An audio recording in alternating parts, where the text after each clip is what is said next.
दिल्ली में पुरानी गाड़ियां धड़ाधड़ जब्त हो रही थी। कुछ को तो चालान भी भरना पड़ा। लोग डर से अपनी पुरानी गाड़ी बाहर नहीं निकाल रहे थे। हमने भी दिल्ली के कई लोगों से बातचीत की। इस दौरान हमें ये पता चला कि दिल्ली के लोगों की राय सरकार के फैसले पर मिली जुली थी। जो इसका विरोध कर रहे थे उन्होंने एक दिलचस्प बात बोली थी। सरकार को ये सोचना चाहिए कि कौन सी पुरानी गाड़ी प्रदूषण बढ़ा रही है, उनका पोल्यूशन सर्टिफिकेट चेक करना चाहिए। ये लोगों से बातचीत के दौरान बातें सामने आई। हालांकि 48 घंटे के आसपास सरकार ने यह फैसला वापस ले लिया था। लेकिन क्यों? क्या दिल्ली सरकार पुरानी गाड़ियों को लेकर कंफ्यूज है? क्या सरकार को यह पता लगाने में कंफ्यूजन हो रही है कि प्रदूषण की असली जड़ क्या है? क्या सरकार ने यह नियम हड़बड़ी में लगा दिया था? तो चलिए इसी को टटोलने की कोशिश करते हैं। दिल्ली सरकार ने CAQM के निर्देश पर ऐसे वाहनों पर रोक लगाने की बात कही थी जो 10 से 15 साल पुराने थे, लेकिन बाद में इसे रोक दिया गया। सरकार का कहना है कि इसे लागू करने में दिक्कतें आ रही हैं, कुछ तकनीकी फॉल्ट्स हैं और कुछ टेक्निकल चैलेंजेस हैं। अब सरकार सिर्फ उन गाड़ियों पर ध्यान देगी जो देखने में खराब लग रही हैं। अच्छी तरह से रखी गई पुरानी गाड़ियों को छोड़ दिया जाएगा। अब इसका मतलब समझिए। अब इससे बिल्कुल साफ हो रहा है कि इससे पहले जो नियम लगाए गए वो नियम कंफ्यूजन में या हड़बड़ी में लगाए गए। दरअसल पुराने वाहनों पर रोक लगाने की नीति जो थी उसमें कुछ कमियां थी। उसको ऐसे समझिएगा। असल में प्रदूषण गाड़ी की उम्र से ज्यादा इस बात पर निर्भर करता है कि गाड़ी की देखभाल कैसे हो रही है, उसे कैसे चलाया जा रहा है और उसके प्रदूषण कंट्रोल सिस्टम कैसे काम कर रहे हैं। एक अच्छी तरीके से रखी गई गाड़ी, 10 साल पुरानी गाड़ी भी एक नई डीजल गाड़ी से कम प्रदूषण कर सकती है अगर उसे मेंटेन किया गया हो, अगर उस गाड़ी का DPF यानी डीजल पार्टिकुलेट फिल्टर या सिलेक्टिव कैटालिटिक रिडक्शन सिस्टम ठीक से काम नहीं कर रहा है। DPF दरअसल एक फिल्टर होता है जो डीजल गाड़ियों से निकलने वाले धुएं को साफ करता है। सिलेक्टिव कैटालिटिक रिडक्शन सिस्टम एक ऐसा सिस्टम है जो डीजल गाड़ियों से निकलने वाले हानिकारक गैसों को कम करता है।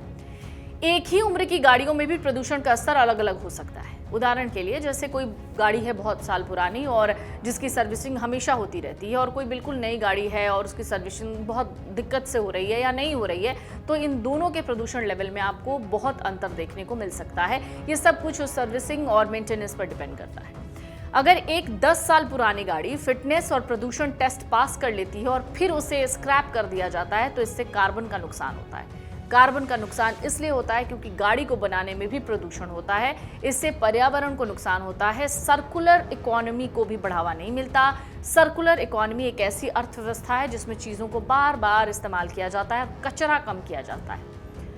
उम्र के आधार पर रोक लगाने से उन लोगों को नुकसान होता है जो अपनी गाड़ी कम चलाते हैं, जैसे 3000 से 5000 किलोमीटर हर साल, और अपनी गाड़ी को देखभाल अच्छी तरीके से करते हैं। वहीं उन गाड़ियों पर ध्यान नहीं दिया जाता है जो सबसे ज़्यादा चलती हैं, जिनकी देखभाल ठीक से नहीं होती। भारत में लोग गाड़ी की कीमत का 50% तक तो टैक्स में दे देते हैं और गाड़ियों को लंबे समय तक इस्तेमाल करते हैं। अगर सरकार बिना किसी मुआवजे के गाड़ियों को स्क्रैप करने के लिए मजबूर करती है तो इससे लोगों को नुकसान होता है। इससे मिडिल क्लास के लोगों को, छोटे कारोबारियों को नुकसान होता है। इलेक्ट्रिक गाड़ियां भी नई समस्याएं पैदा करती हैं। लाइफ साइकिल एनालिसिस से पता चलता है कि भारत जैसे देशों में जहां बिजली कोयले से बनती है, वहां इलेक्ट्रिक गाड़ियां डीजल गाड़ियों से ज्यादा प्रदूषण कर सकती हैं। लाइफ साइकिल एनालिसिस एक ऐसा तरीका है जिससे किसी चीज के बनने से लेकर उसके खत्म होने तक के सभी पर्यावरणीय प्रभावों का पता लगाया जाता है। नीति बनाते समय सिर्फ भावनाओं और विचारों पर ध्यान नहीं देना चाहिए। हर प्रस्ताव के साथ एक डैशबोर्ड होना चाहिए जिसमें ये बताया जाए कि उसे हल करने का क्या सबूत है, क्या तरीका है, और ये नहीं हो सकता तो और क्या हो सकता है। मतलब ऑप्शंस पर बात होनी चाहिए। एक सबसे बड़ी बात, प्रदूषण का पैमाना कैसे होगा, क्या होगा, उसे कैसे मापा जाएगा, ये बहुत बड़ी बात होती है। ये भी देखना चाहिए कि क्या सरकार लोगों के फैसले लेने के अधिकार को तो छीन नहीं रही है। सरकार की नीति बनाते समय ये भी देखना चाहिए कि क्या ये लोगों के लिए नुकसानदायक है या फायदेमंद है, क्या ये लोगों को अपने फैसले लेने की आज़ादी पर दिक्कत कर रहा है। लोगों को प्रोत्साहित करना अच्छी बात होती है, लेकिन उन्हें मजबूर करना ये प्रॉब्लम खड़ी कर सकता है। आपको जानकर हैरानी होगी कि दिल्ली में पुरानी कारों के दाम अचानक से गिर गए हैं। इनकी कीमतों में 50% तक की गिरावट आई है। ऐसा पुरानी कारों पर लगी रोक के कारण हुआ है। 15 साल से ज्यादा पुरानी पेट्रोल और डीजल गाड़ियों पर रोक लगने से बाजार में गाड़ियों के दाम गिर गए हैं। सरकार ने अदालत के आदेश के बाद ये फैसला लिया था। दिल्ली की पुरानी कारों की पंजाब, राजस्थान, उत्तर प्रदेश, बिहार, तमिलनाडु, कर्नाटक और केरल समेत अन्य राज्यों में बहुत डिमांड है। लेकिन हाल के दिनों में दिल्ली की यूज्ड कार मार्केट एक तरीके से क्रैश हो गई है। दूसरे राज्यों से मांग काफी कम हो गई है। दिल्ली सरकार द्वारा हाल ही के दिनों में 10 साल से पुरानी डीजल और 15 साल के पुराने पेट्रोल कारों को फ्यूल बैन करने के फैसले के बाद लोग दिल्ली में पुरानी कार खरीदने से परहेज कर रहे हैं। हालांकि सरकार ने भारी विरोध के बाद ये फैसला तो वापस ले लिया, लेकिन लोग अब यूज्ड कार खरीदने से भाग रहे हैं।